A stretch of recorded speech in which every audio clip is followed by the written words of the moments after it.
These events took place almost 20 years ago in Indiana, where I grew up. My father lived an hour outside of Indianapolis in the middle of nowhere. I would visit him over the weekends as a kid. It was nice. It was a nice, quiet town, and he lived in a large plot of land.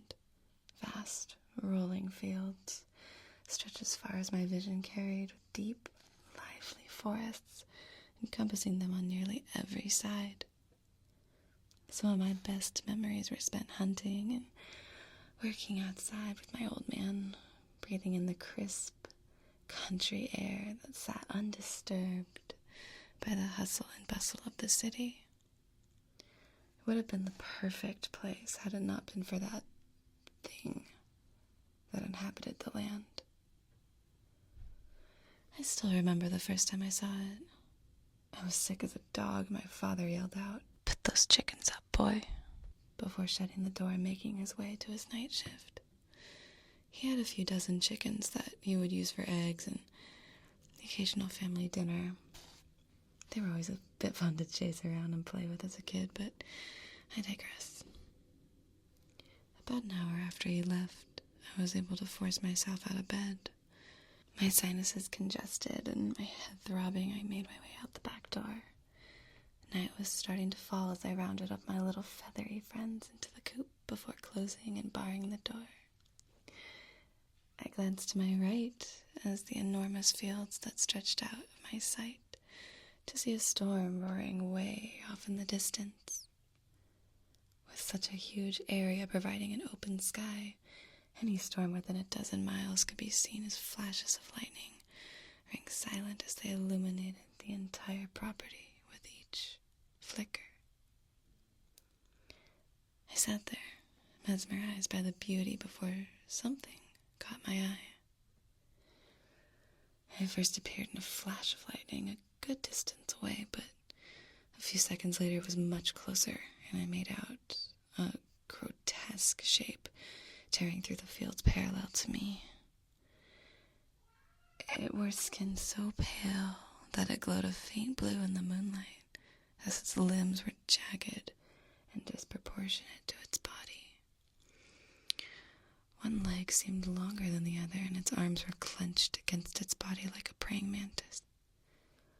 Long, wispy fingers hung down as it strode on through the blackness. I sat there in place as fear gripped me tightly. This thing was gaining distance so fast. With each sporadic interval of lightning, it seemed to gain hundreds of feet. It wasn't until a particularly long stretch of lightning strikes that I got a good look at it. It ran in a way that still pops up in my nightmares. Its body trembled and convulsed as it glided across the grass. Its longer leg being made apparent as its sprint resembled more of a limp, but a limp that had to be speeding at over maybe 30 or 40 miles an hour. The one thing that stuck out more than any of this was the absolute silence. It was running by at an inhuman speed as its joints bent and twisted begrudgingly, but it never made one sound. Each step was completely devoid of any noise, and though it looked like its body was in agony, it flew by at a speed of a greyhound. With each flash of lightning, it gained an impossible amount of ground, and before I knew it, it was gone. It dissolved into the faraway tree line without any disturbance. I ran back inside. I started crying to my dad's girlfriend and was probably babbling incoherently as she tried to calm me down. I spent the rest of the night on the couch in fear, watching sitcoms with my future stepmother. For the next several months, what was normally a trip that I looked forward to was now one that stewed anxiety in my gut as I dreaded possibly seeing that thing again. But as I came and went dozens of times, I hadn't encountered it, and I was beginning to wonder if it was just a strange trick of the mind. I was extremely sick at the time seeing it.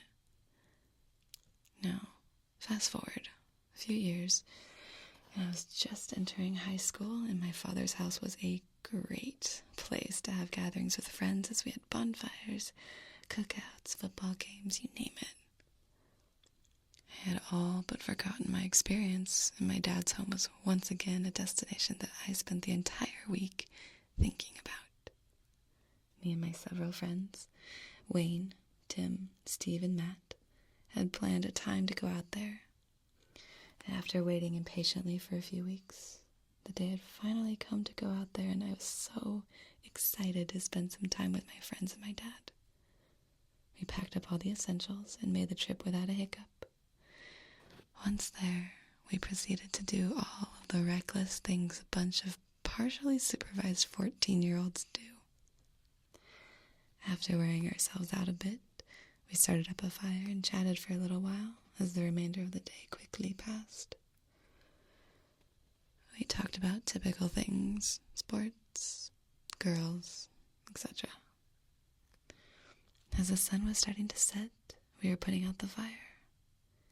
Tim and Matt were feeding grass and fruits to an old horse that someone was paying my father to have set up in an enclosed area on the property. He was a very old horse named Jack, and it pretty much just stood around all day as it was old and broken down. It would barely be able to shuffle up to us to accept our offerings of food. "Finish up playing with the horse, ladies," Wayne shouted at them as he shoveled dirt and ash onto the dying fire with his boot. "It's time to get this started." Wayne was talking about playing flashlight tag. He enjoyed it a lot more than all of us and sometimes took it a little too seriously, but regardless, it was always a good time. We gathered up in the center of the yard and played rock, paper, scissors to determine who would be it first. The first person to be caught would end up being the next one it, and all the basic rules like that. So Tim ended up being the first person, and we watched him turn his head to the tree and begin his count to 60. Once his back faced us, we all scattered aimlessly into the dark. Racing around the huge yard, I found a large pile of old logs and firewood that I thought was a great hiding place. I was always the guy who tried to find the best hiding spot and stay put rather than periodically moving spots as the seeker made their patrols. I knew this area like the back of my hand, so I considered that an advantage. 58, 59, 60. I heard Tim yell out as I saw the bright glow of the flashlight pierce into the night. I sat there, still as a statue, as Tim slowly paced around the yard, waving his flashlight in every direction. Peeking through logs, I had to stop myself from chuckling as I thought there was no way I would ever be found. I huddled up as tightly as I could, covered up any skin with all the loose shreds of clothing that hung off of me. Just as I was settled in, I nearly had a heart attack as that horse abruptly cried out and began stomping around just 10 feet behind me. It was normally so slow and quiet that I hadn't even noticed it standing in my vicinity before it lashed out. It surprised me so much that I jumped and caused a few of the logs surrounding me to go tumbling down. I saw the beam of light from Tim's hand swing over me quickly as he briskly walked toward me. I was crouched down under a bunch of wood, so I wasn't really in any place to make a run for it, so I just waited to be caught. "Gotcha, man," I heard Tim yell out triumphantly. "Yeah, man, I didn't think anyone would get me here," he said back. He came back with some juvenile trash talk, and I made my way to the back porch, glancing back at the horse who was trotting around the electric fence nervously. I sat on the porch and sarcastically shouted, "You guys got this. Ooh, go guys, keep it up," as I waited, hoping I might get them to laugh and get caught so I could get on with the next round. I heard the excited screams of those idiots as they were caught and the sounds of some attempting to move through the dark as subtly as possible while giggling to themselves. All this time I couldn't help but look at the horse frequently to see it move around erratically, whinnying and snorting, something I'd never seen it do before. My round being it went relatively quickly as I knew the area well and my friends even better. Matt was the first person I found, and he was laying face down on top of a red car while wearing all black, thinking he could blend in. "Hey, dumbass," I said as I shined the light over his body. His face slowly turned towards me as if to make sure I was actually talking to him. We laughed as he made his way to the porch. The rest of my round went quickly, and we sat around talking for a little bit before starting up again. Matt kind of started to complain that he didn't want to be it and started pouting. He could be a bit of a wimp back then, but he eventually complied after having enough guys yelling pussy at him. A few minutes into the next round, I nearly jumped out of my skin as that horse let out another outburst. Shortly after, I heard Matt's voice ring out. "Guys, can we stop, please? Seriously, I'm not kidding. Please get out here." I heard Steve yell out, "Yeah, right," from somewhere, and Wayne yell out, "Pussy," once more. "Guys, I'm serious. Please, I'm not kidding. Please come out." He pleaded with us. After a few moments, I decided to come out, seeing that maybe he was a little spooked being so far out in the middle of the night. "What's up, dude?" I asked as I approached him. "I saw something. I don't know what, but I don't know what I saw. I just saw something weird," he said as Wayne and Steve emerged from the darkness. "What's up, man? You just trying to get out of being it?" Steve said. "Fuck you, man." Matt spat back at him. All right. Wayne mediated and calmed the two down. "I saw something. It kind of looked like a person, but it was pale, and it didn't have any hair or clothes," Matt said as he started to gain his composure.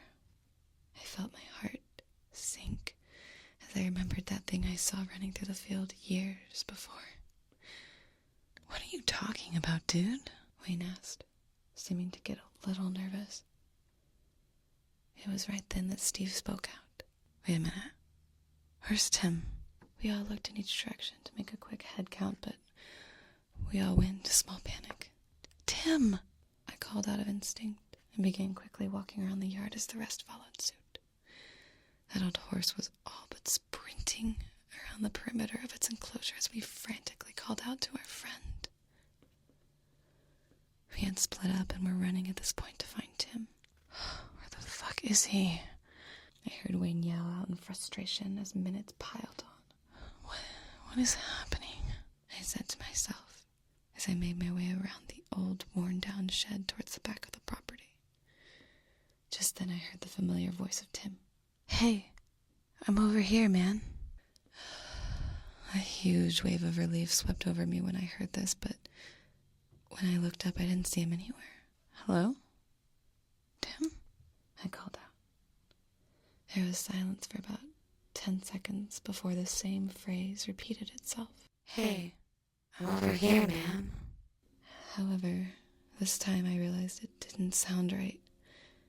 It sounded layered and like there was static seeping out of it. The voice seemed to come from every direction at once as it turned around over and over in desperation. "Tim!" I yelled out one more time before I looked towards the tree line, and something caught my eye, maybe 50 feet away. A pale, disgusting figure stood out in the open just in front of the tree line. Its arms clenched tightly against its chest as its twisted body appeared to barely be able to keep it standing.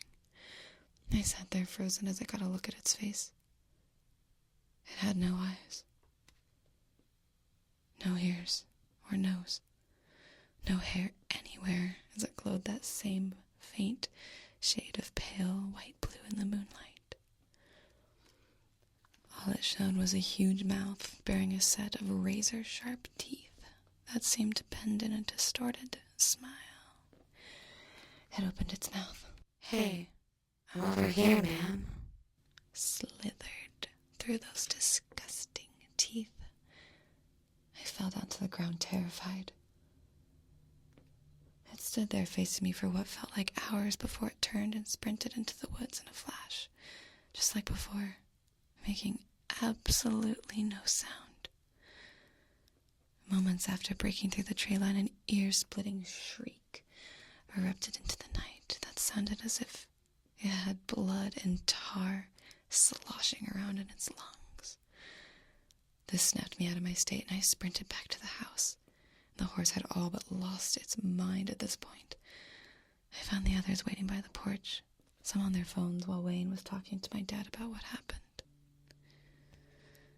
A search party was conducted and persisted for over a week, but they never found Tim.